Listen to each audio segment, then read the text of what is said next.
हाँ जी, कैसे हो आप सब? सब ठीक ठाक, कुशल मंगल।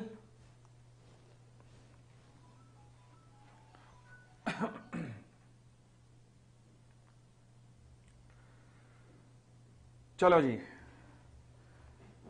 आज हम कोशिश करेंगे इंडियन कॉन्ट्रैक्ट एक्ट को उसके अंजाम तक पहुंचाया जा सके।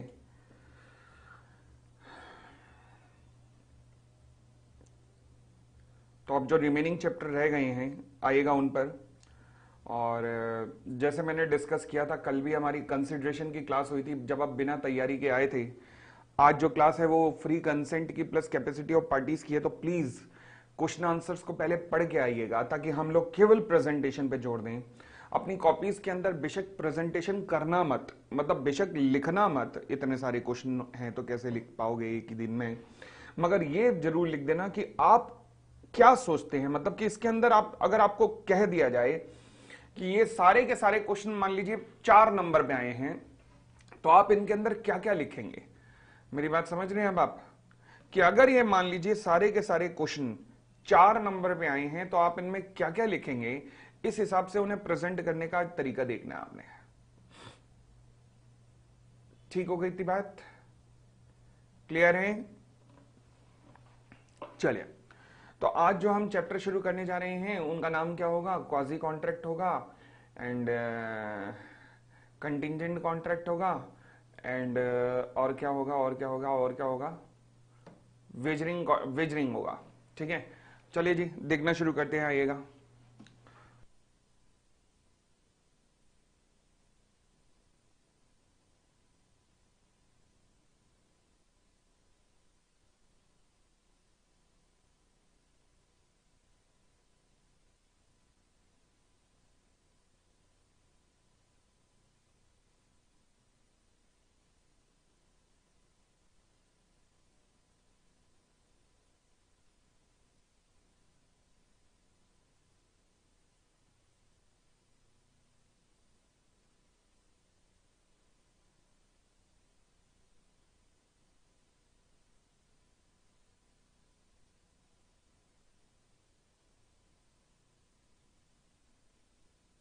लो जी,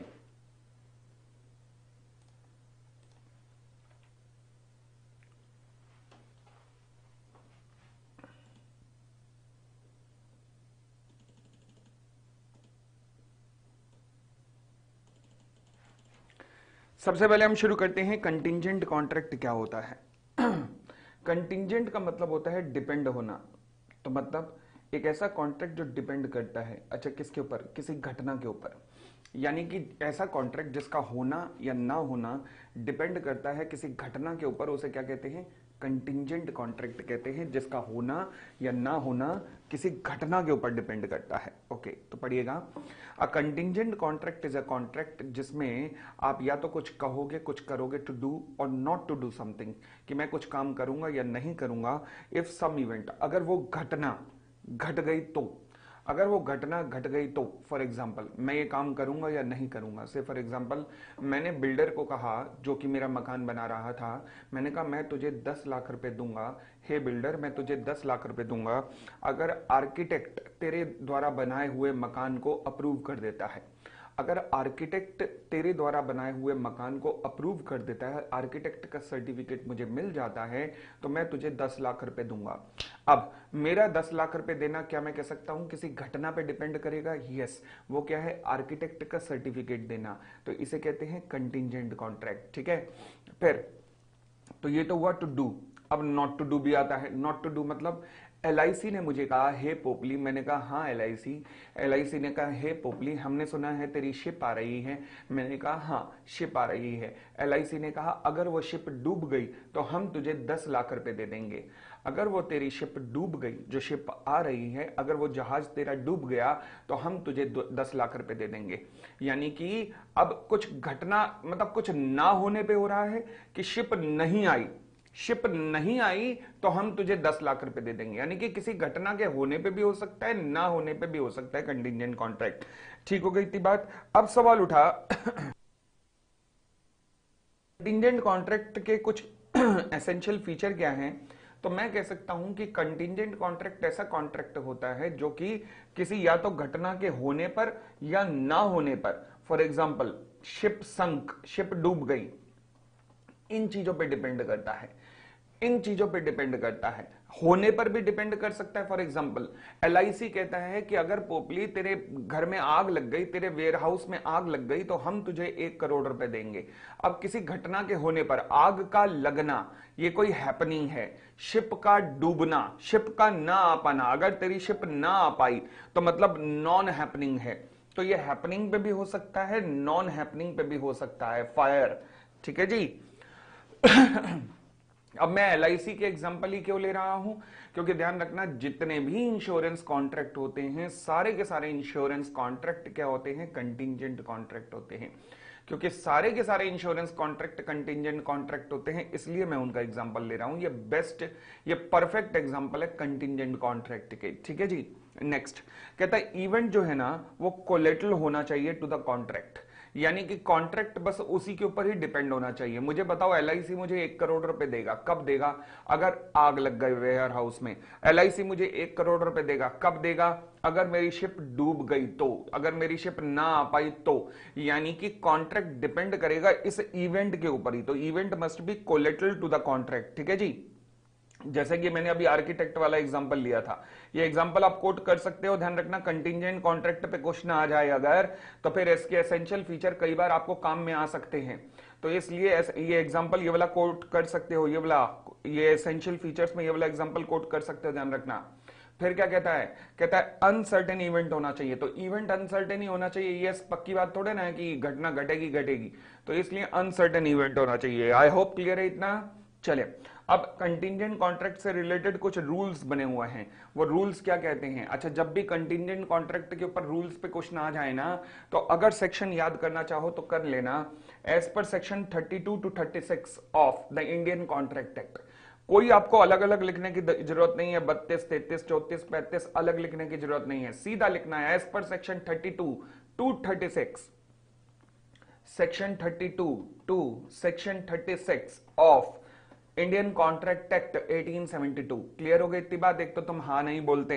हाँ जी, तो as per section 82 to 86, 32 to 36 of the Indian contract act 1872। अब रूल्स क्या हैं, रूल्स देखिएगा। पहला, contract contingent upon the happening, happening के ऊपर डिपेंड करता है अगर कोई कॉन्ट्रैक्ट, तो मुझे बताओ क्या होगा। अगर कोई कॉन्ट्रैक्ट किसी घटना के घटने पे डिपेंड करता है तो देखो जी कैसे होगा, हैपनिंग के ऊपर डिपेंड करता है, लिखने की जरूरत नहीं है, केवल एग्जांपल समझना। ये राम है, ये एलआईसी है। एलआईसी वालों ने राम को कहा, राम अगर तेरे मकान में आग लग गई, फायर, तो हम तुझे 1 करोड़ रुपए देंगे। यहां पर हो गया कॉन्ट्रैक्ट। ठीक है जी। अब यहां दो केसेस बन सकते हैं, फायर या नो फायर। अब अगर फायर हुआ तो कॉन्ट्रैक्ट, तो एलआईसी को पैसे देने पड़ेंगे, यस। घटना के घटते ही ये कॉन्ट्रैक्ट वैलिड हो जाएगा। परंतु अगर फायर नहीं हुआ तो कॉन्ट्रैक्ट बेकार हो गया, फिर वॉइड कॉन्ट्रैक्ट। पर जिस दिन कॉन्ट्रैक्ट हुआ वैसे ही ये कॉन्ट्रैक्ट कौन सा कॉन्ट्रैक्ट बन जाएगा, कंटिंजेंट कॉन्ट्रैक्ट बन जाएगा। कंटिंजेंट कॉन्ट्रैक्ट, समझ आया।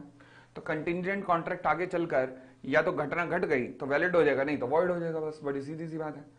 ठीक है, कोई दिक्कत तो नहीं ना, कोई हाँ ना कोई ना। तो क्या कहता है, कहता है सच contract can be enforced by the law only when that event has happened. यानी कि ये कॉन्ट्रैक्ट इन्फोर्सेबल कब होते हैं, केवल तब जब ये इवेंट, जब ये घटना घट जाए। अगर ये घटना ना घटे, मतलब if the event become impossible, तो ये कॉन्ट्रैक्ट भी वॉइड हो जाते हैं। तो ये कॉन्ट्रैक्ट क्या हो जाते हैं, वॉइड हो जाते हैं।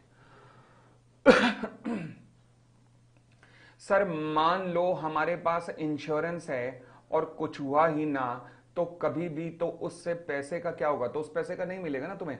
अगर तुम फायर वगैरह से इंश्योरेंस करा के आते हो, 1 साल का कराते हो, 1 साल में फायर नहीं हुआ तो तुम्हारा प्रीमियम था वो गया, खत्म हो गया, तो वो वॉइड कॉन्ट्रैक्ट हो जाएगा 1 साल बाद। तो वही तो बता रहा हूं कि 1 साल बाद वॉइड कॉन्ट्रैक्ट हो जाएगा। ठीक है ना। आइए, तो ये तो हमने कहा कॉन्ट्रैक्ट कंटिंजेंट। कॉन्ट्रैक्ट अगर कंटिंजेंट होगा ऑन द हैपनिंग, तो फिर इन्फोर्सेबल कब होगा? इन्फोर्सेबल कब होगा? जब वो घटना घटेगी।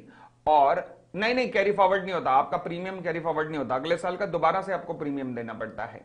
ठीक है झा साहब? तो कहता है सच कॉन्ट्रैक्ट कैन बी एनफोर्स्ड, यानी कि उन पे एक्शन लिया जा सकता है व्हेन द इवेंट हैपेंड, परंतु अगर इवेंट इम्पॉसिबल हो जाए तो ये कॉन्ट्रैक्ट भी वॉइड हो जाते हैं। समझ आ गई बात? भाई बोलो ना हाँ। इसकी एक्सप्लेनेशन याद कर लेना, आसान है काफी, कोई जरूरत नहीं है किसी एग्जाम्पल को करने की। आगे बढ़ते हैं। फिर कहता है contract contingent upon the non happening. अगर मैं नॉन हैपनिंग की बात करूं, राम LIC कहता है कि अगर शिप कुड नॉट रिटर्न तो वो मुझे 1 करोड़ रुपए देगा। अगर मेरी शिप ना आ पाई तो LIC मुझे 1 करोड़ रुपए देगा। अब 1 करोड़ रुपए कब मिलेगा? शिप के आने पे या ना आने पर? ना आने पर। अच्छा जी, ये कॉन्ट्रैक्ट हुआ। शिप आ गई और शिप डूब गई, संक मतलब डूब गई, तो डूबने पे ये वैलिड हो जाएगा, क्योंकि ना होने पर 1 करोड़ रुपए मिलना है, तो डूबते ही वैलिड हो जाएगा, और शिप के आते ही क्या हो जाएगा? Void contract.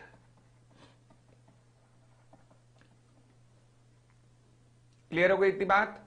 अगर शिप आ गई तो वॉइड कॉन्ट्रैक्ट है, और ना आई डूब गई तो वैलिड कॉन्ट्रैक्ट है। क्या डन का मैसेज मिल जाएगा मुझे?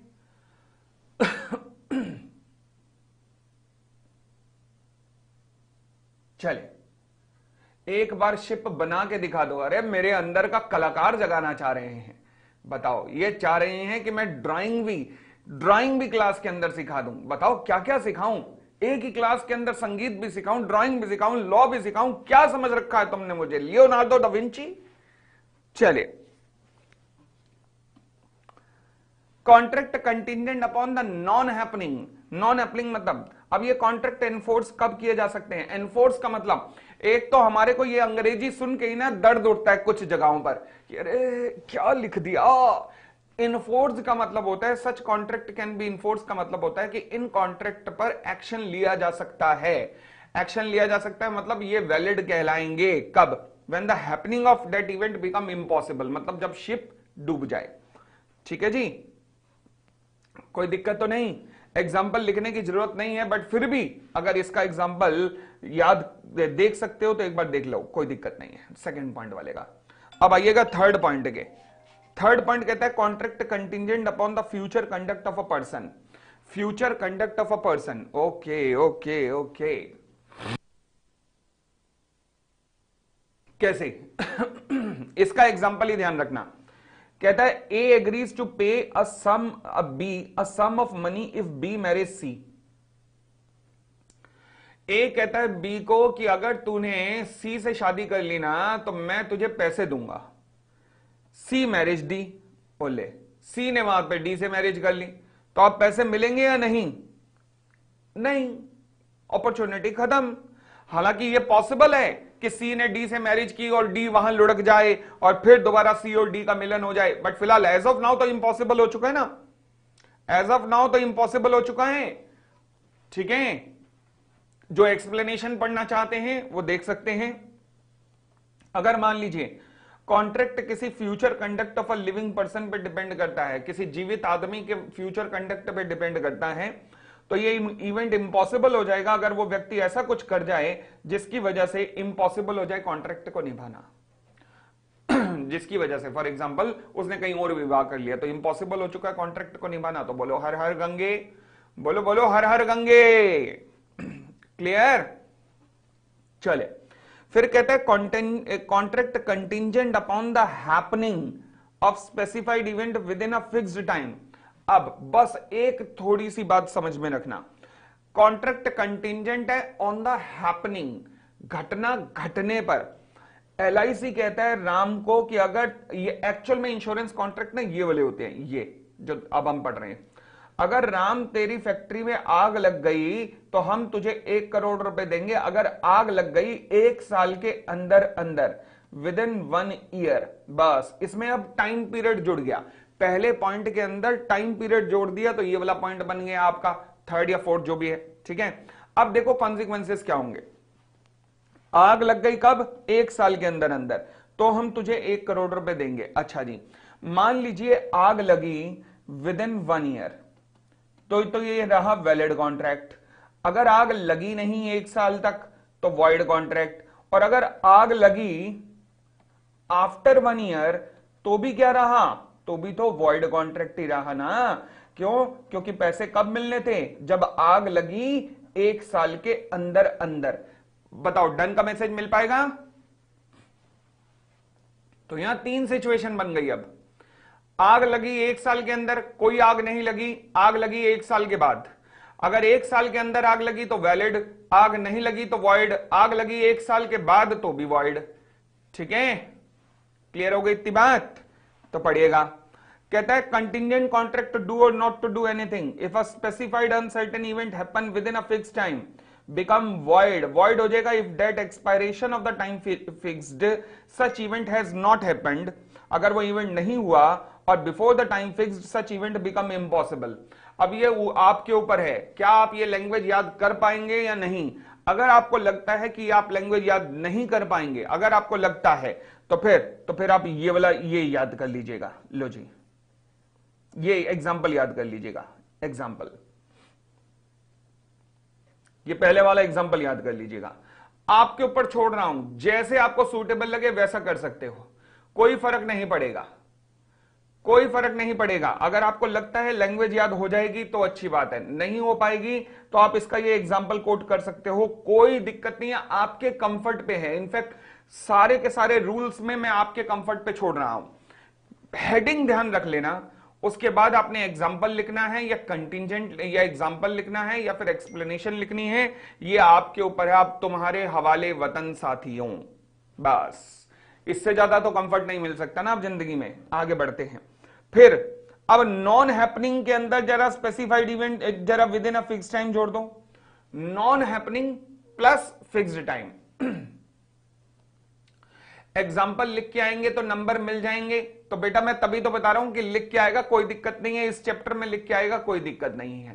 तो मैं तभी हर बार बताई जा रहा हूं, हर बार बताई जा रहा हूं।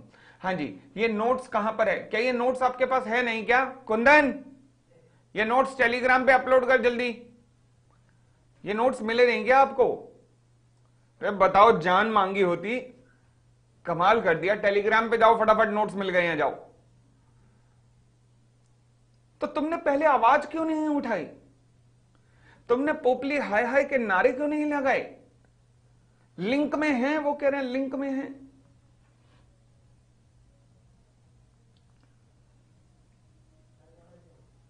चलिए जी, हो गए, देखिए टेलीग्राम पे हो गए हैं। अब आगे बढ़िएगा। कहता है नॉन हैपनिंग में फिक्स्ड पीरियड जोड़ दो। नॉन हैपनिंग में फिक्स्ड पीरियड जोड़ दो। अब देखो जी क्या होगा, non happening plus fixed period. Ram कहता है एलआईसी को कि शिप कुड नॉट रिटर्न, तो मैं तुझे 1 करोड़ रुपए दूंगा। Could not return with in 1 year, मैंने विद इन 1 ईयर जोड़ दिया कि अगर शिप 1 साल में नहीं आई, अगर शिप 1 साल में नहीं आई तो मैं तुझे 1 करोड़ रुपए दूंगा। अब देखो जी सिचुएशन बन सकते 3, क्योंकि 1 साल भी आ गया ना टाइम पीरियड। अब 3 सिचुएशन। शिप आ गई विद इन 1 ईयर, शिप डूब गई, और शिप आई आफ्टर 1 ईयर। आफ्टर 1 ईयर देखो जी, शिप अगर डूब गई तो पक्की बात है अब आएगी नहीं, तो वैलिड कॉन्ट्रैक्ट। शिप अगर आई 1 साल बाद, तो 1 साल में तो नहीं आई, तो वैलिड कॉन्ट्रैक्ट। और शिप अगर 1 साल में आ गई तो वॉइड कॉन्ट्रैक्ट। बताओ जी, डूबने के बाद कैसे आ सकती है? ऋषभ गुप्ता, बेटा ऋषभ, मम्मी को क्या है, इमीडिएटली मम्मी को आवाज लगा कि मम्मी चाय दे दो, अभी रात की नींद उतरी नहीं है, रात की नींद खुली नहीं है, फटाफट आवाज लगा, नालायक। हाँ जी,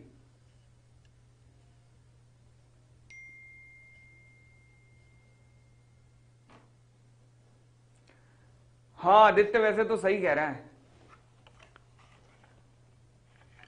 हो गया।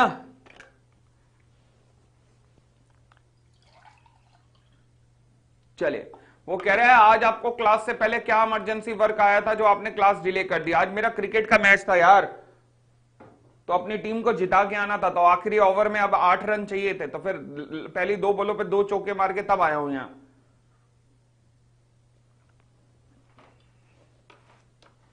चलिए, लास्ट पॉइंट,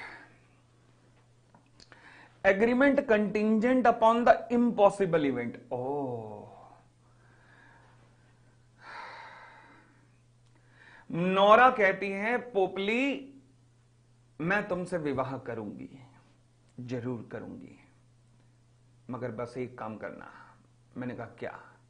कहने लगी वो चांद सितारे जो हैं वो तोड़ लाओ मेरे लिए।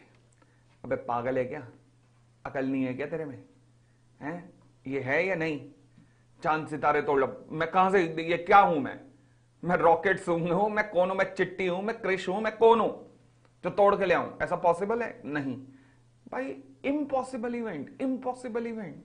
तो इसका मतलब एग्रीमेंट क्या होगा? अगर इम्पॉसिबल इवेंट है तो एग्रीमेंट क्या होगा? वॉइड। इम्पॉसिबल इवेंट का मतलब ही क्या है? Agreement void. Such agreement are void. ठीक है ना? चाहे इम्पॉसिबिलिटी दोनों पार्टीज को पता हो या ना पता हो, एग्रीमेंट वॉइड होगा। ध्यान रखना, इंपॉर्टेंट वर्ड है, चाहे इम्पॉसिबिलिटी दोनों पार्टीज को पता हो या ना पता हो। ये हमने याद, अगर आपको पता हो तो हमने इम्पॉसिबिलिटी वाले में किया था, known to the parties, unknown to the parties, दोनों में ही एग्रीमेंट वॉइड होता है। चलो जी, उसके बाद हम आते हैं अगले पर, distinction between contingent and wagering. अभी वेजरिंग तो हमने किया नहीं, तो पहले वेजरिंग करते हैं। आओ जी, वेजरिंग करते हैं। 19 नवंबर का वो दिन जब लोग पॉपकॉर्न, चिप्स, टॉफियां, लॉलीपॉप सब सामने रख के बैठे हुए थे, 2 बजे का वक्त, अचानक इंडिया बैटिंग पे आया, तालियां बजने लगी। रोहित शर्मा ने जैसे ही छक्के मारने शुरू किए, हमारी क्लास से ऋषभ गुप्ता का मुझे फोन आया कि सर लग गई शर्त। मैंने कहा किस बात की? कहने लगा आज इंडिया पेल देगा ऑस्ट्रेलिया को। मैंने कहा जाना। कहने लगा लगाओ शर्ट लगा लो। मैंने कहा जा, लग गई, लग गई, आज इंडिया हार जाएगा। भाई साहब शर्त लग गई। अच्छा, 11 रुपए मेज पे रख दिए गए, 11 रुपए की शर्त थी ऋषभ और मेरी। अब सवाल उठा किस घटना पे शर्त लग रही है? वो घटना जो हो चुकी है या होने वाली है? होने वाली है। अच्छा, अगर मान लीजिए इंडिया जीत जाए या हार जाए, क्या इसके और मेरे घर में नोटों की बारिश होगी? क्या इसके और मेरे घर में कोई फायदा होगा, कोई फायदा पहुंचेगा? क्या इसकी और मेरे घर की इकोनॉमी में कोई बेनिफिट होगा? नहीं। दिल खुश हो सकता है, दिल दुखी हो सकता है, बट वैसे कोई फायदा नहीं होने वाला। ना इसको कोई फायदा है ना इसको कोई नुकसान है, बट फिर भी हम शर्तें लगा रहे हैं, फ्यूचर इवेंट पे लगा रहे हैं।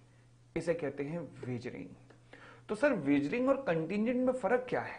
वेजरिंग में भी फ्यूचर इवेंट होता है, कंटिंजेंट में भी फ्यूचर इवेंट है। बिल्कुल ठीक कहा। सबसे बड़ा फर्क यह है कि वेजरिंग में जिस इवेंट पे आप शर्तें लगाते हो, उस इवेंट में आपका कोई इंटरेस्ट नहीं है। लगा शर्त इंडिया जीतेगी, भाई इंडिया जीत भी गई तो क्या तुम्हें मतलब क्या आलिया कपूर मिल जाएगी या तुम्हें श्रद्धा कपूर मिल जाएगी? क्या ऐसा होगा? क्या उसका कॉल आएगा कि आज से तुम मेरे बॉयफ्रेंड? क्या ऐसा होगा? नहीं। तुम्हारी जिंदगी में वही, तुम्हारी जिंदगी में वही पड़ोस वाली कमला विमला वही रहने वाली हैं, समझे? तो फिर तुमने अल्टीमेटली उन्हीं की शादी में जाके कुर्सियां बिछानी है, समझ गए लौंडो? बोलो ना हाँ। तो फिर यानी कि जिस घटना से मेरा कोई लेना देना नहीं, पर फिर भी मैं उस घटना पे शर्तें लगा रहा हूं, तो इसे क्या कहते हैं? वेजरिंग। क्या कहते हैं? वेजरिंग। बोलो ना हाँ। तो कंटिंजेंट में मेरा इंटरेस्ट होता है, देखा तो होगा आपने, कंटिंजेंट में मेरा इंटरेस्ट क्या है, मतलब मेरी शिप डूब गई, मेरा मकान में आग लग गई, मेरे वेयर हाउस में आग लग गई, यहां पर इंटरेस्ट इन्वॉल्व होता है। वेजरिंग में इंटरेस्ट इन्वॉल्व नहीं होता। ओह अच्छा, अब समझ आया। An agreement between two person under which money और मनीज वर्थ इज पेबल। मैंने कहा लगा शर्त, आज इंडिया नहीं जीत पाएगी। उसने कहा जीतेगी। मैंने कहा मैं अपने बाल दाव पे लगाता हूं। ये वेजरिंग नहीं है, बाल दाव पे लगा रहा हूं। बताओ इसका क्या कीमत? नहीं। परंतु अगर मैं कह दूं ले मेरे गले का मंगलसूत्र मैं दाव पे लगाता हूं, तब वेजरिंग है। हाँ, मंगलसूत्र की कीमत है। यस, ठीक है ना। चलिए, अच्छा, फ्यूचर अनसर्टेन इवेंट होना चाहिए। फॉर एग्जाम्पल, अब ऋषभ गुप्ता से जब मेरी शर्त लगी तो हमारी क्लास में बैठे हुए वेंकट साई, इसे भी जोश चढ़ा। इसने कहा मैं भी शर्त लगाऊंगा। इसका भी कॉल आया। इसका कॉल आया 20 तारीख को। 20 तारीख को, वो जो 19 तारीख को मैच हुआ था, 20 तारीख को उसके हाईलाइट आ रहे थे। जैसे ही हाईलाइट शुरू हुए, वेंकट साई का मेरे को फोन आया। इसने कहा वेंकट ने, सर मैं भी शर्त लगाना चाहता हूं आपके साथ। मैंने कहा किस बात पे? कहने लगा वो इंडिया और ऑस्ट्रेलिया के फाइनल पे। मैंने कहा शर्त किस बात की? कहने लगा लगाओ शर्त, हाईलाइट आ रहे हैं और हाईलाइट के अंदर पॉसिबल है कि ऑस्ट्रेलिया फिर जीते। हैं? अबे क्या कर रहा है तू? हाईलाइट है और पिछला मैच हो चुका है, पास्ट में घटना हो चुकी है, अब उस पर दोबारा शर्त लगा रहा है। क्या ये वेजरिंग है? नहीं। वेजरिंग किस पे होना चाहिए? फ्यूचर इवेंट पे। पास्ट के हाईलाइट पे शर्त लगाओगे तुम कि लगाओ पॉसिबल शायद इंडिया जीत जाए यहां पर, ये तो कमाल हो गई बात। ठीक है ना। तो इसलिए ध्यान रखना, इसलिए इवेंट क्या होना चाहिए? फ्यूचर इवेंट, पास्ट इवेंट नहीं होना चाहिए, और वो भी अनसर्टेन इवेंट। समझे? चले, घटना के घटने या ना घटने पर, जो कि फ्यूचर अनसर्टेन इवेंट होगा, और ये घटना क्या होगी? चांस ओरिएंटेड, यानी कि 50-50% चांस है, 50-50% चांस। ठीक है ना, कि ये भी हो जाए या वो हो जाए। सिक्का उछाला, दोनों चांस है, हेड भी आ जाए टेल भी आ जाए, दोनों पॉसिबिलिटी हैं। तो ये होते हैं वेजरिंग एग्रीमेंट। तो essential of a wagering agreement, wagering agreement की जरूरी बातें क्या क्या हैं? पढ़िएगा। पहला, वादा होना चाहिए मनी या मनी की कीमत देने का। प्रॉमिस जो है किसी घटना पर डिपेंड करेगा, उसके होने या ना होने पर। इवेंट जो है वो अनसर्टेन होना चाहिए। 2 पार्टीज होना चाहिए और हर पार्टी के पास जीतने और हारने का बराबर मौका होना चाहिए। ठीक है, आगे ये पॉइंट बहुत इंपॉर्टेंट है। Parties should have no interest in the event except for the stake. ये बहुत इंपॉर्टेंट पॉइंट है। कोई इंटरेस्ट नहीं होगा सिवाय स्टेक के, वो जो शर्त का पैसा है बस उसके।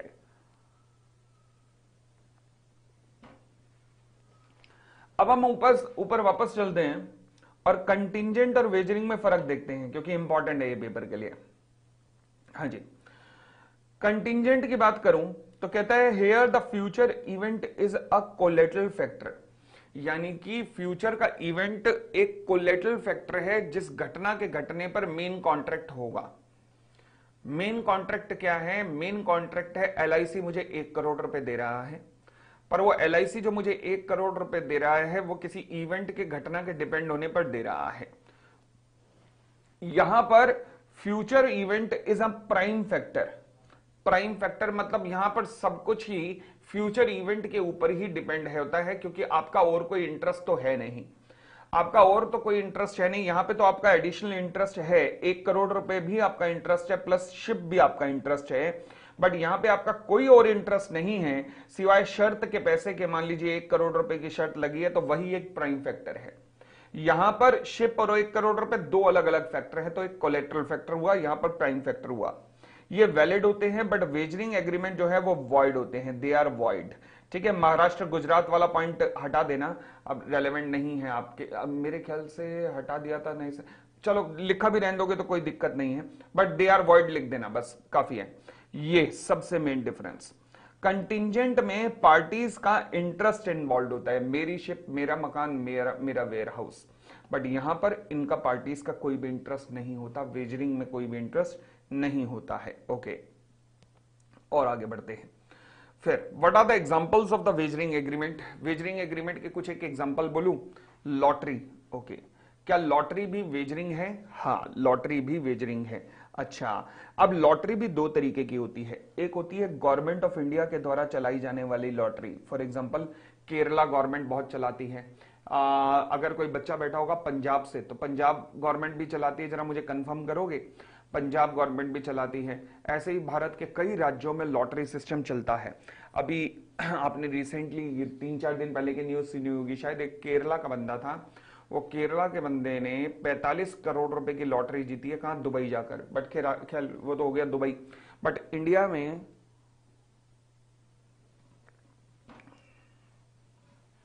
लॉटरी दो तरीके की हो सकती है।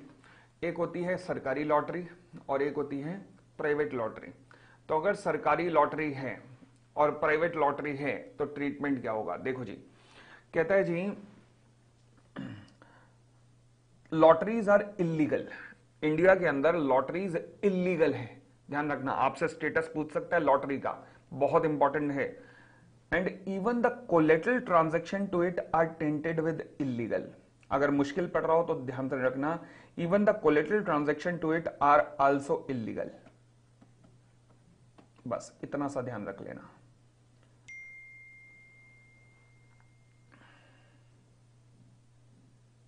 ठीक है, परंतु अगर लॉटरी गवर्नमेंट के द्वारा रन हो रही है, गवर्नमेंट लॉटरी है, तो वो क्या वेजरिंग है?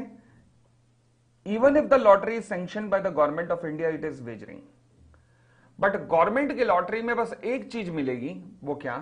The only effect of such sanction is that the person responsible for running the lottery will not be punished.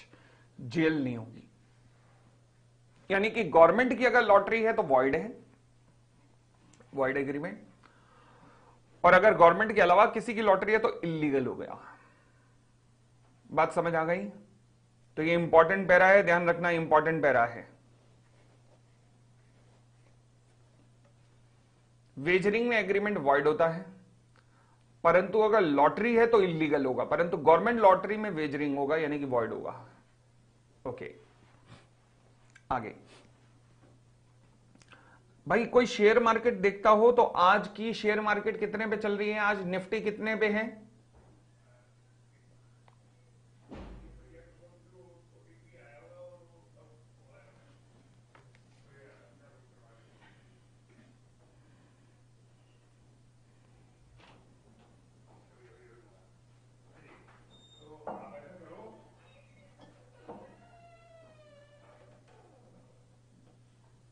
भाई एक मिनट रुकना। नहीं,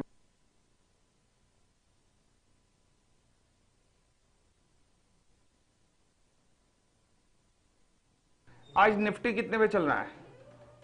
जो लोग शेयर मार्केट देखते हैं, 19,800 पे, 19,800 पे। लगाओ शर्त, आज ये 20,000 पे बंद होगा। अब इसका मतलब क्या है?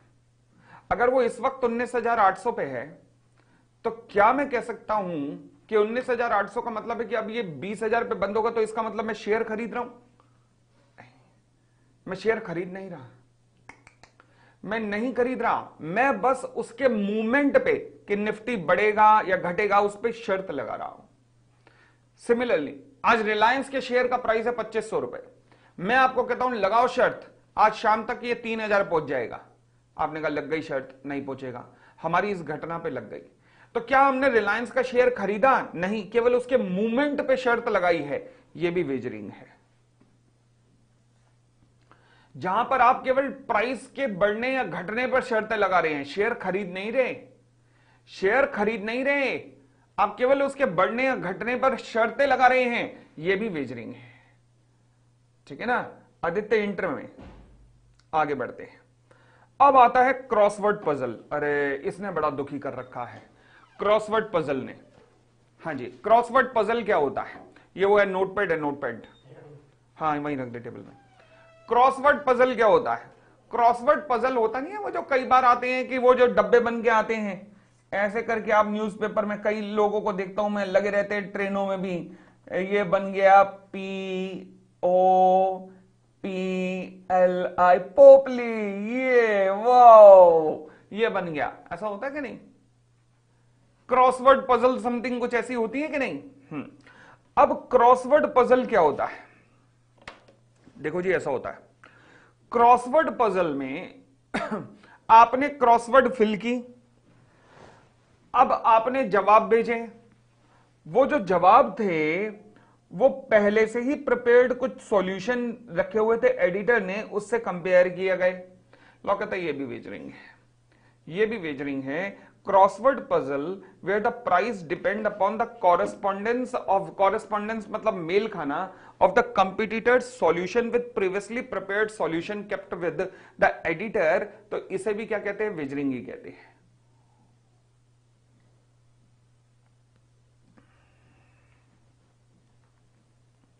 हाँ जी, वेजरिंग है।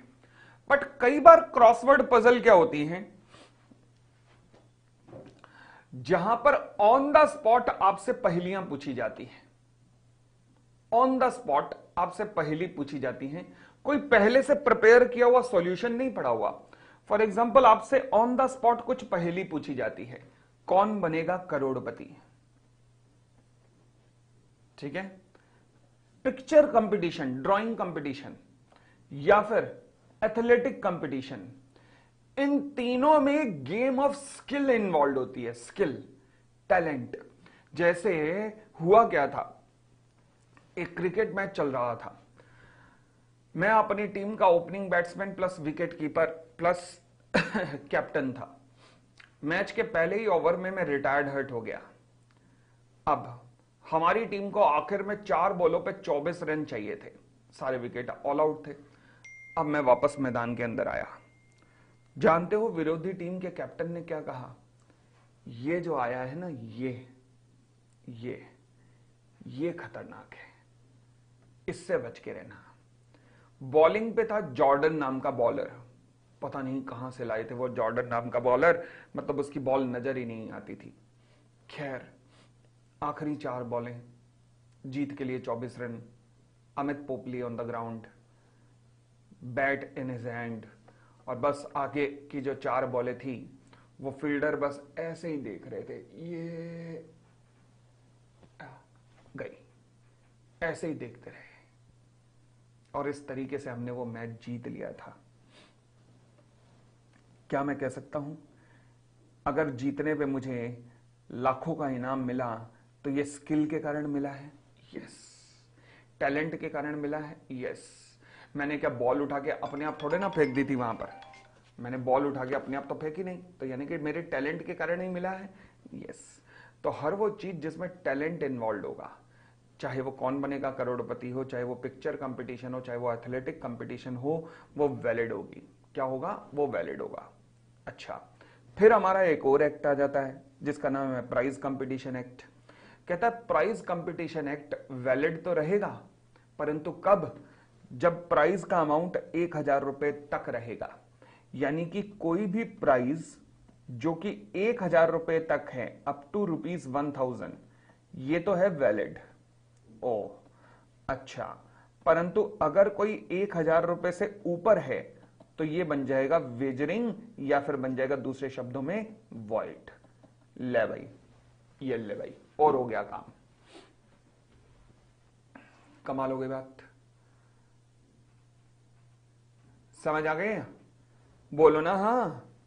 तो ये कौन बनेगा करोड़पति में जो अमिताभ बच्चन साहब 1-1 करोड़ रुपए बांटते फिरते हैं, ये क्या है? ये अगर मना चाहें तो कर सकते हैं, यस, मना करने को कहें तो कर सकते हैं। यानी कि 1 करोड़ रुपए अनाउंस करने के बाद भी ये मना कर सकते हैं? बिल्कुल कर सकते हैं, बिल्कुल कर सकते हैं। अब आप देखो ना, कई बार ऐसा होता है कि बिग बॉस के विनर का इंटरव्यू आ रहा था कि मुझे अभी तक पैसे नहीं मिले। बिग बॉस के इंटरव्यू या पार्टिसिपेंट कहते हैं हमें अभी तक पैसे नहीं मिले। नहीं मिलेंगे, कोई दिक्कत नहीं, तुम क्लेम नहीं कर सकते, क्योंकि वेजरिंग है, क्योंकि वेजरिंग है, ध्यान रखना, ठीक है। चले, फिर कहता है हॉर्स रेस। अब हॉर्स रेस को भी समझना, ये उस वक्त की बात है जबकि भारत में घोड़ों की रेस अंग्रेजों ने शुरू की थी, और भारत में लोगों का बड़ा शौक था घोड़ों की रेस पे पैसा लगाना। गवर्नमेंट चाहती थी कि ये एक यूनिक स्पोर्ट रहे जहां पर केवल अमीर लोग जाएं, गरीब वहां पर ना जाएं। गरीब कहीं ऐसा लगा पता लगा अपना घर बार बेच के उन्होंने घोड़ों की रेस पे लगा दिया। ये शौकीन लोगों के शौक हैं तो वही केवल स्पोर्ट्स में रहें और बाकी स्पोर्ट्स से दूर रहें, ये गवर्नमेंट कहना चाहती थी। तो इसके लिए गवर्नमेंट ने क्या किया, गवर्नमेंट ने कहा कि अगर हॉर्स रेस है 500 रुपए तक तो वो वेजर है, और 500 रुपए से ऊपर तो वो वैलिड है। 500 रुपए तक वेजर है मतलब वॉइड है, 500 रुपए तक। अब सर गरीब मतलब 500 रुपए तक लगा सकते हैं, आप ये कहना चाह रहे हो? मैं नहीं कहना चाह रहा। ये 500 रुपए जो है ये तो 1955 के अनुसार डिसाइड किया गया अमाउंट था, 1955 में डिसाइड किया गया अमाउंट था। आज की डेट में तो पता नहीं कितना हो जाएगा, इन्फ्लेशन लगाओगे तो 1955 से अभी तक तो फिर ये 1955 में 500 रुपए कहा गया था। तो कहा गया 500 रुपए तक वेजर है। पर्पस क्या था? ताकि गरीब लोग यहां से दूर रहें, और 500 से ऊपर यानी कि जो अमीर होंगे उनके लिए वैलिड है। समझ आ गया कॉन्सेप्ट? अंडर का कॉन्सेप्ट क्या था भाई, बोलो ना। हाँ,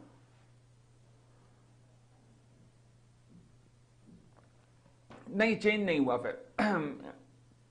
फिर गवर्नमेंट ने देखा कि ज्यादा गरीब वहां पर जाते भी नहीं है, इन चीजों में ज्यादा गरीब लोग इन्वॉल्व होते भी नहीं है, तो इसलिए किया नहीं कहीं गवर्नमेंट ने।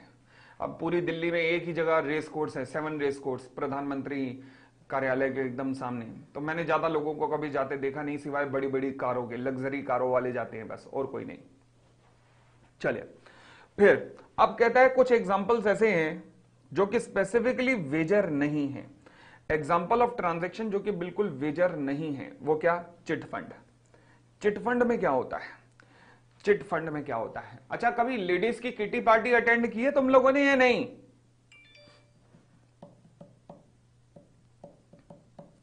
भाई लेडीज की किटी पार्टी अटेंड की है या नहीं तुमने? भाई सभी लड़कों से मैं पूछ रहा हूं, कन्याओं ने तो की होगी, लड़कों तुमने की है कि नहीं? नहीं की। तुम तो फिर शादी से पहले वाली रात को जो गौण होते हैं उनमें भी नहीं बैठे होगे, जो मेहंदी की रात होती है तुम उनमें भी नहीं बैठे होगे तुम तो। यार लानत है फिर तो लड़का होने पे भी यार। क्या जिंदगी तो तुम्हारी झंड है। तुम एक काम करो ना, अपने नाम के आगे छोटा मोटा संत घोषित करवा दो अपने आप को, आज ही घोषित करवा दो। श्री श्री 2005, श्री श्री 1017, ऐसे घोषित करवा दो। कमाल हो गई बात। अरे बताओ। हाँ जी, तो अब मैं बताता हूं कि लेडीज की किटी पार्टी में होता क्या है। देखो जी, 8-10 लेडीज पहले एक रेस्टोरेंट में इकट्ठे होती हैं, उसके बाद आपस में डिस्कशन शुरू होती है। Hello Mrs Verma, hello Mrs Sharma, hello Mrs Bhatia, ये आपस में डिस्कशन शुरू होती है। उसके अंदर कोई स्नैक्स आना शुरू होते हैं, फिर आपस में या तो कभी कभी अंताक्षरी खेल ली जाती है, फिर तंबोला खेली जाती है। अब ये सब कुछ हो जाएगा, उसके बाद क्या होता है लास्ट में, शीला, विमला, कमला, भाटिया जी, शर्मा जी, वर्मा जी, इन सबके नाम की एक पर्ची डाली जाती है। अब वो पर्ची को duck duck duck duck duck duck करके टेबल पे फेंका जाता है। सबने अपनी अपनी तरफ से 1000 रुपए टेबल पे रख दिए होते हैं, 1000 रुपए सबकी तरफ से, तो 10 लेडीज थी तो 10,000। अब नाम निकला मिसेस शर्मा का। ओहो, सारे कहते हैं मिसेस शर्मा मुबारक हो, मुबारक हो, मुबारक हो। ये पूरे के पूरे 10,000 इस महीने के आपके। समझ आई बात? इसे कहते हैं किटी पार्टी। किटी पार्टी यही। अच्छा, ये किटी पार्टी तो ठीक है, ये तो लोकल लेवल पे हो रही है, पर इसे अगर कानून के द्वारा रजिस्टर्ड करवा लो तो इसे क्या कहेंगे? चिट फंड कहेंगे। और चिट फंड वेजरिंग नहीं है, क्योंकि गवर्नमेंट के द्वारा अप्रूव होती है। चिट फंड में कुछ लोग आपस में एक सर्टन सम, यानी कि जैसे 1000 रुपए कंट्रीब्यूट करते हैं कुछ स्पेसिफाइड पीरियड के लिए, मतलब एक साल के लिए एक किटी पार्टी चल रही है। अच्छा, and at the end of the month एक लकी ड्रॉ निकाला जाता है, जिसका लकी ड्रॉ आया बस वही सारे पैसे उठा के उस महीने के ले जाता है। समझ आ गया? हाँ, जिसे आप कमेटी भी कहते हो, कमेटी भी कहते हो, ये तो हम भी कर सकते हैं। अच्छा,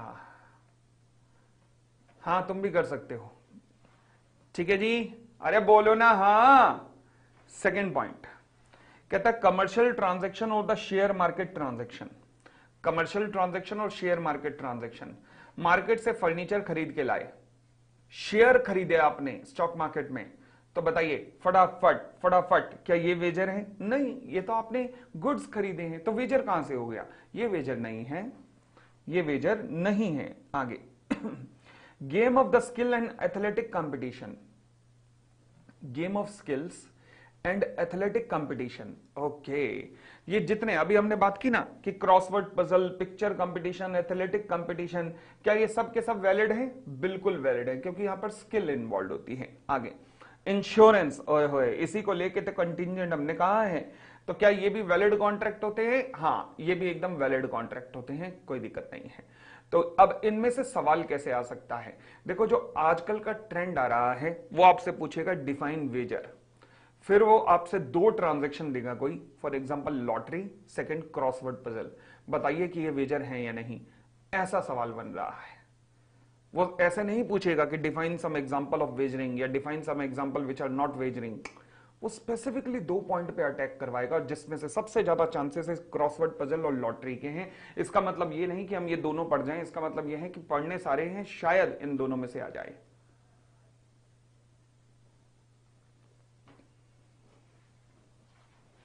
क्या मुझे डन का मैसेज मिल पाएगा? क्या मुझे डन का मैसेज मिल पाएगा? हाँ जी। कॉन्ट्रैक्ट ऑफ इंश्योरेंस और वेजरिंग कॉन्ट्रैक्ट में क्या फर्क होता है, जरा देखिएगा, दोनों के अंदर क्या फर्क है।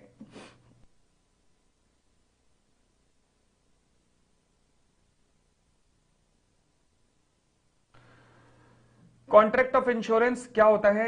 ये ऐसे कॉन्ट्रैक्ट होते हैं जिनमें एक पार्टी दूसरे के लॉस की भरपाई का वादा करती है। इंडेमनीफाई का मतलब होता है compensate the loss, compensate the loss. एक ऐसा कॉन्ट्रैक्ट जिसमें एक पार्टी दूसरी पार्टी को होने वाले लॉस की भरपाई का वादा करे, उसे कॉन्ट्रैक्ट ऑफ इंश्योरेंस कहते हैं। क्या कहते हैं? Contract of insurance. क्लियर हो गई इतनी बात? चले आगे। फिर आता है वेजरिंग। इसमें पैसा या पैसे की कीमत की कोई चीज पे करने का वादा किया गया है, हैपनिंग और नॉन हैपनिंग पे। डेफिनेशन हो गई। कंसिडरेशन, हाँ जी, इंश्योरेंस कॉन्ट्रैक्ट में कंसिडरेशन पे होता है क्या? यस, इंश्योरेंस प्रीमियम, तो वो कंसिडरेशन है ना, दोनों तरफ से होता है। एक पार्टी प्रीमियम पे करती है और दूसरी पार्टी कंपनसेशन पे करती है। वेजरिंग में कोई कंसिडरेशन इन्वॉल्व नहीं है भाई साहब, ये तो गैम्बलिंग है, या तो तू पे करेगा या मैं।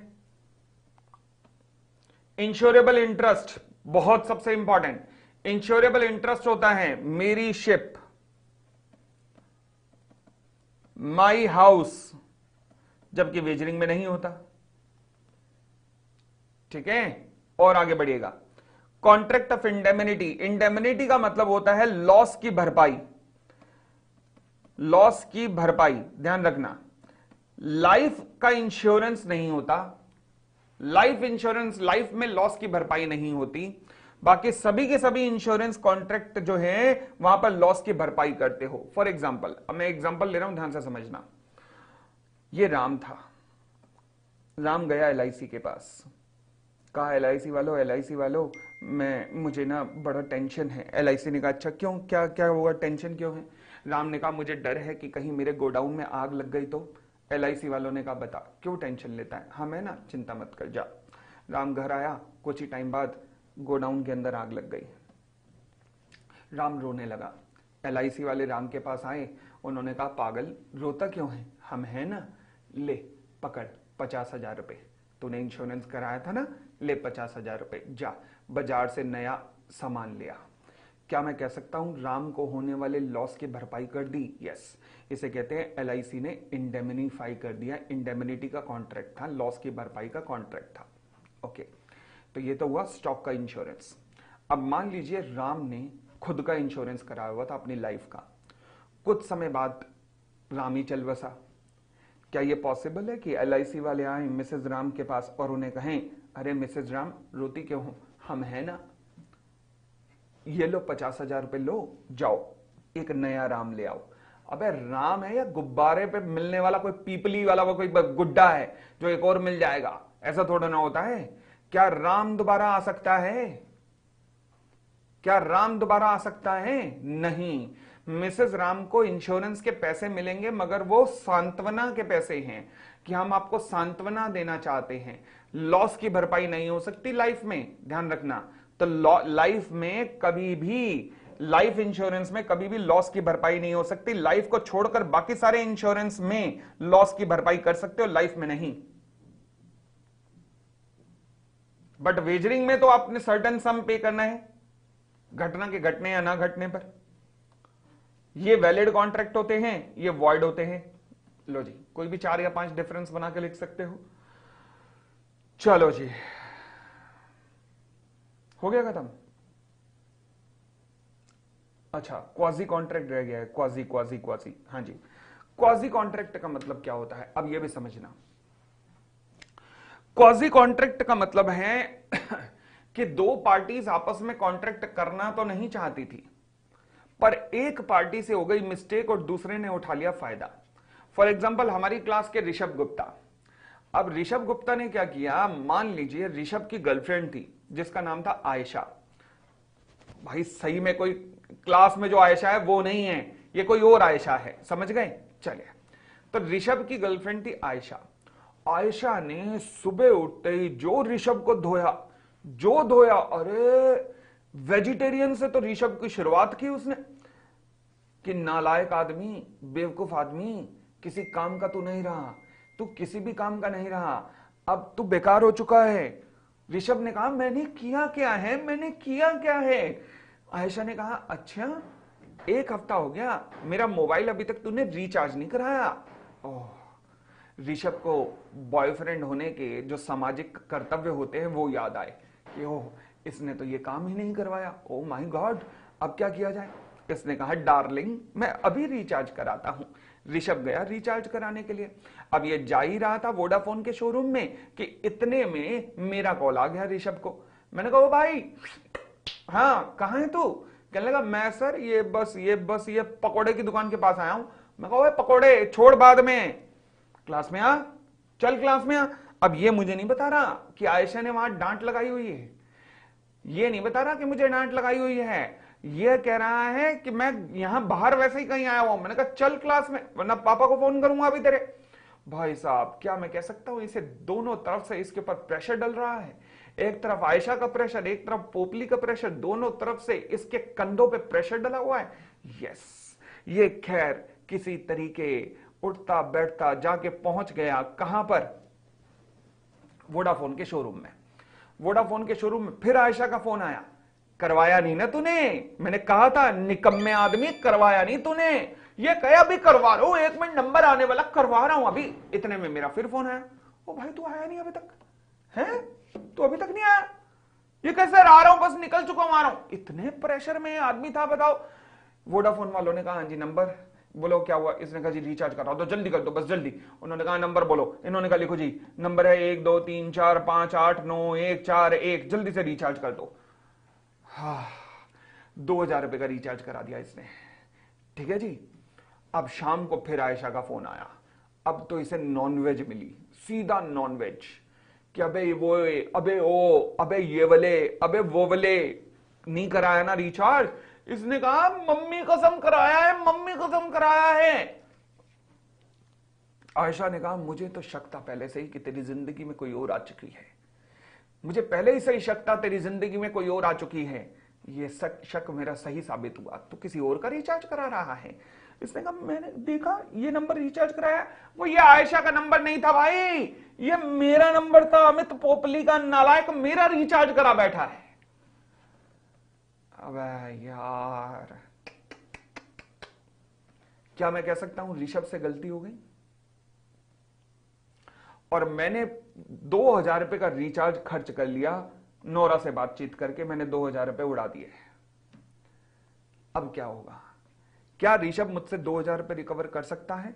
हाँ, बट हम दोनों में तो कोई कॉन्ट्रैक्ट नहीं होना था ना, हम दोनों ने एक दूसरे को बोला ना लिखा, बट ना हरकतें हुई।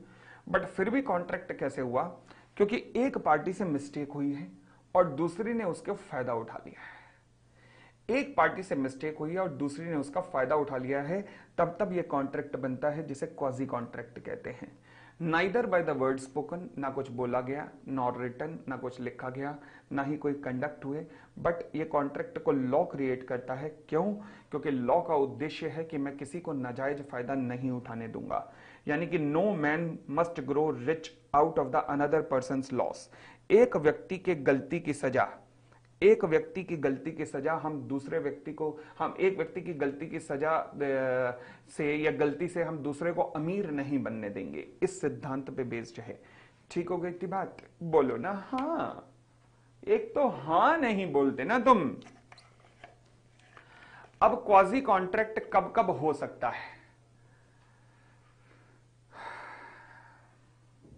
क्वाजी कॉन्ट्रैक्ट कब कब हो सकता है ये देखना शुरू करते हैं। ला ला ला ला ला ला ला ला ला ला ला ला ला ला।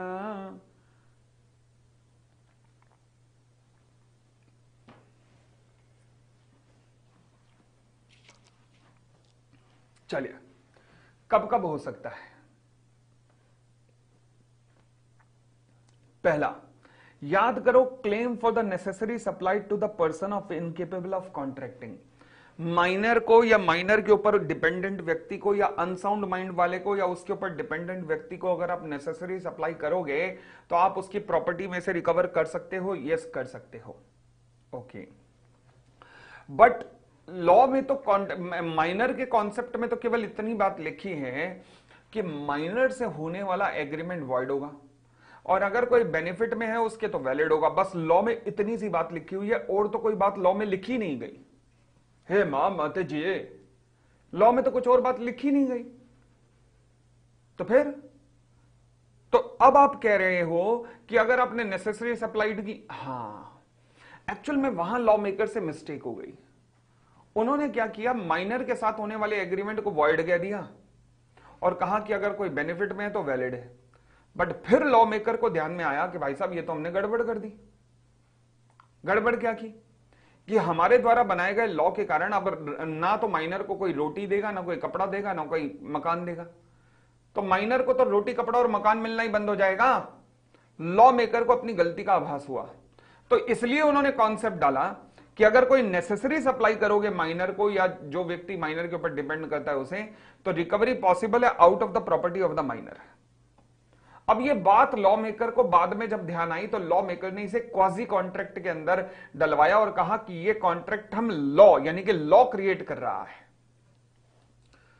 लॉ कह रहा है कि हम ये कॉन्ट्रैक्ट क्रिएट करेंगे और माइनर से रिकवरी करवाएंगे। कहां से? माइनर की प्रॉपर्टी से। समझ आया? तो इसलिए चाहे माइनर हो या अनसाउंड माइंड हो, उनको नेसेसरी अगर आपने दी या उनकी किसी फैमिली मेंबर को जो उनके ऊपर डिपेंड है उन्हें दी, तो recovery is possible out of their property. ये कॉन्सेप्ट क्वाजी कॉन्ट्रैक्ट का आता है, क्वाजी कॉन्ट्रैक्ट में है ये पॉइंट। आगे, payment by an interested person. For example, मान लीजिए ऋषभ आया मेरे पास और कहने लगा सर मुझे आपकी कार चाहिए। मैंने ऋषभ को अपनी कार दी। अब ये कार लेके बाहर निकला ही था कि पुलिस वालों ने रोका और कहा कि कार का तो इंश्योरेंस नहीं है। इंश्योरेंस नहीं है तो चालान काट दिया 10,000 रुपए का और कहा पहले इंश्योरेंस करा, 20,000 रुपए का इंश्योरेंस करा। अब इसने बेचारे ने 10,000 रुपए का चालान दिया, 20,000 रुपए का इंश्योरेंस भी कराया। अब ये सारा खर्चा था किसका? मेरा। ये किसका खर्चा था? मेरा खर्चा था। किसने किया? ऋषभ ने किया। तो क्या ऋषभ मुझसे रिकवर कर सकता है? यस, कर सकता है। ठीक है ना? खर्चा किसी और का, कर कोई और रहा है क्योंकि उसकी बेचारे की मजबूरी है, तो वो रिकवर कर सकता है। यस, कर सकता है। फॉर एग्जांपल, एक और एग्जांपल देखो। एक मकान था, ये लैंडलॉर्ड था इसका, ये इसका टेनेंट था और टेनेंट ने आगे सब टेनेंट अपॉइंट किया हुआ था। किराएदार ने एक और किराएदार आगे अपॉइंट किया हुआ था। ओके, अब हुआ क्या? सब टेनेंट तो टेनेंट को पेमेंट कर रहा था पर टेनेंट लैंडलॉर्ड को पेमेंट नहीं कर रहा था। लैंडलॉर्ड आया, उसने मकान पे ताला लगा दिया, कहा जी ऐसी तैसी कराओ। सारा मकान, सारा सामान अंदर बंद था। सब टेनेंट ने कहा सर मेरी क्या गलती है? मेरी तो कोई गलती नहीं है ना, मैं तो टाइम से पेमेंट कर रहा हूं। लैंडलॉर्ड ने कहा भाई मुझे नहीं पता, मेरे को 5 लाख रुपए का किराया रहता है, वो दो तब बात करना। अब सब टेनेंट ने कहा सर लो 5 लाख रुपए मुझसे लो मगर मकान खोल के दो मुझे। अब ये सब टेनेंट ये 5 लाख रुपए टेनेंट से रिकवर कर सकता है? यस, ये 5 लाख रुपए रिकवर कर सकता है, ऑब्वियसली ये रिकवर कर सकता है। बोलो ना हाँ, बोलो बोलो हाँ।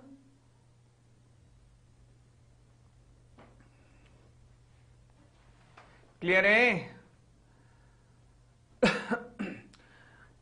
लायबिलिटी किसी और की, लायबिलिटी किसी और की, अमाउंट पे कोई और कर रहा है, लायबिलिटी किसी और की, पे कोई और कर रहा है, क्योंकि उसका इंटरेस्ट इन्वॉल्व था, तो क्वाजी कॉन्ट्रैक्ट के कारण वो रिकवर कर सकता है। अब ये बात ध्यान रख लेना यहां पर, the following condition must be satisfied before the applicability of set provision.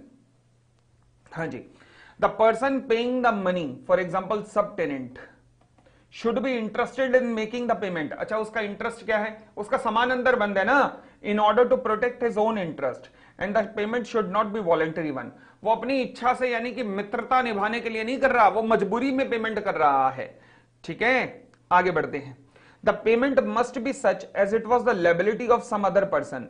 तो ये जो लेबिलिटी उसने पेमेंट की है, ये किसी और की लेबिलिटी थी, मतलब liability of some other person, मतलब ये टेनेंट की लेबिलिटी थी जो कि सब टेनेंट ने पे की है। यहां तक क्लियर है? हाँ जी। कहते हैं अगला कॉन्सेप्ट कौन है? श्लोक खत्री कहते हैं माइनर पार्टनरशिप में रहा, मेजर होने पर तो लायबल होगा।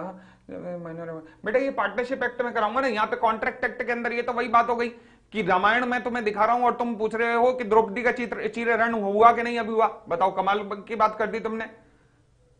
सीरियल कोई और चल रहा है, क्वेरी किसी और सीरियल की आ रही है। श्लोक खत्री नालायक।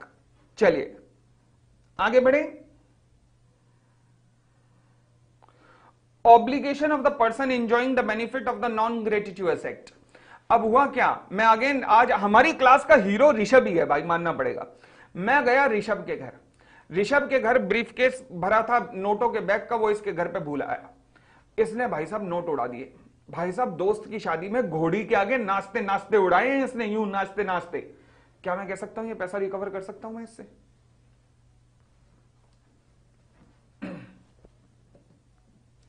क्या मैं ये पैसा रिकवर कर सकता हूं? यस।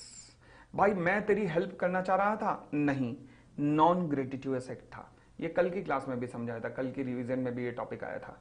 ठीक है, हाँ जी। राहुल होल्ड करो।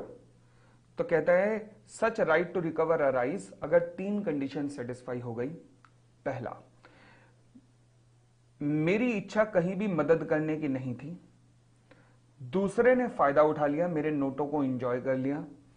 तीसरा, मैंने कोई लॉफुल चीज ही डिलीवर की है, फॉर एग्जांपल नोट, कोई चर्स गांजा नहीं डिलीवर करके आया मैं। ठीक है, चलिए एग्जांपल करने की जरूरत नहीं है। आगे, responsibility of the finder of goods. अब फाइंडर ऑफ गुड्स क्या होते हैं? जिन्हें कोई चीज मिल जाए रास्ते से। फॉर एग्जाम्पल तुम सिनेमा हॉल में फिल्म देखने के लिए गए, कौन सी फिल्म दिखाऊं, कौन सी फिल्म दिखाऊं, कौन सी लगी हुई है आजकल?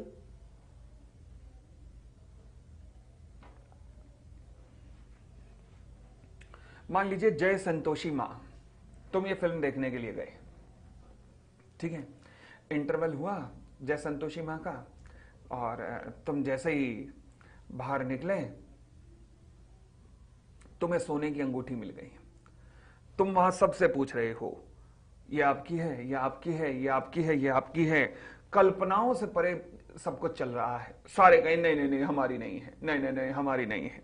अच्छा जी, तो फिर आप पूछे मैनेजर के पास, भाई अगर कोई मिल जाए तो उसको दे देना।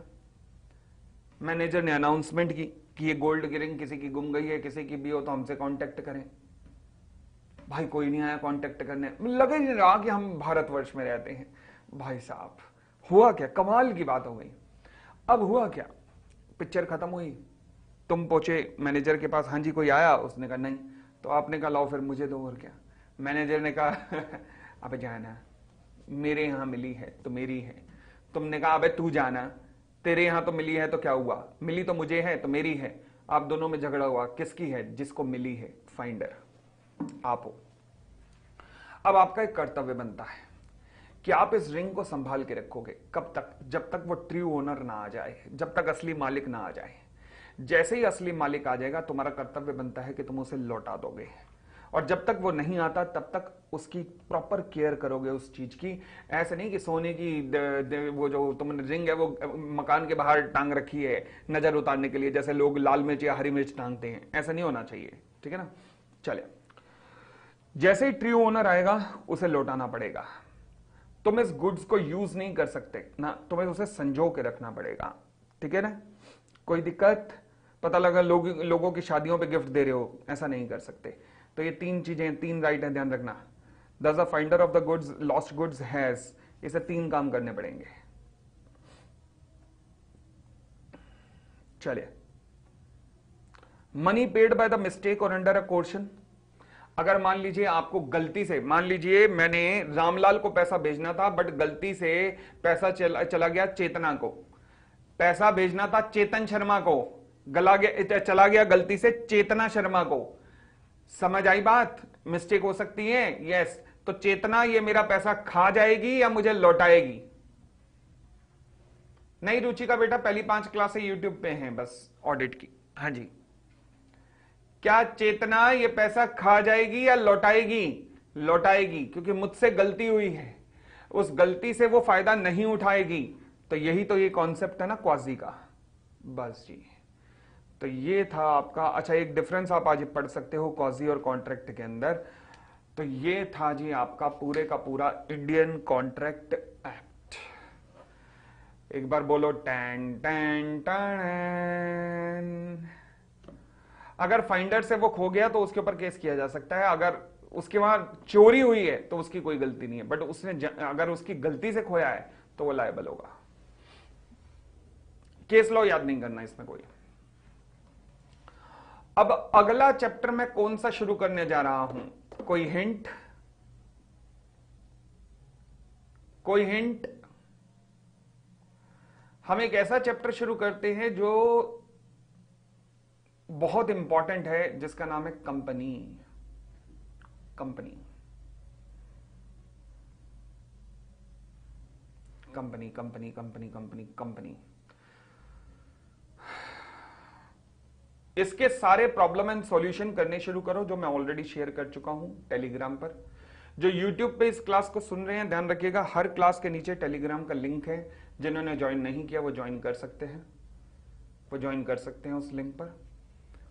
उसी टेलीग्राम के चैनल पर ही सारे के सारे पीडीएफ हैं जो ये मैं क्लास में यूज कर रहा हूं, ठीक है भाई। कुछ बच्चे कह रहे हैं पहले सेल्स ऑफ गुड्स एक्ट करा दो। मैं इंपॉर्टेंट के हिसाब से करवा रहा हूं, क्योंकि कॉन्ट्रैक्ट एक्ट के बाद अगला इंपॉर्टेंट कंपनी एक्ट होता है, तो इसलिए। तो बताइए कैसे करना है? कंपनी करा दूं ज्यादा बेटर रहेगा? ज्यादा बेटर रहेगा। मान लो लेक्चर ना किया हो, कंपनी लॉ के लेक्चर ना किए हो, तो एक काम करो, पहली 2 क्लासें करके देखो। अगर ना किए हुए भी अगर समझ आ गए तो आ गए फिर, ठीक है। चलिए, तो कंपनी कराऊंगा, धीरे धीरे करके करेंगे। ये भी रिवीजन हमने बहुत टाइम में लिए भाई। अगर आप देख रहे हो तो बहुत इनफ टाइम लगाया हमने इसकी रिवीजन में। चलिए, कल की टाइमिंग 9:30 बजे। भाई साहब, चाहे मैं कह रहा हूं तूफान आ जाए, बारिश आ जाए या सुनामी क्यों ना आ जाए, पोपली 9:30 बजे स्क्रीन के बाहर मिलेगा। चलिए, धन्यवाद।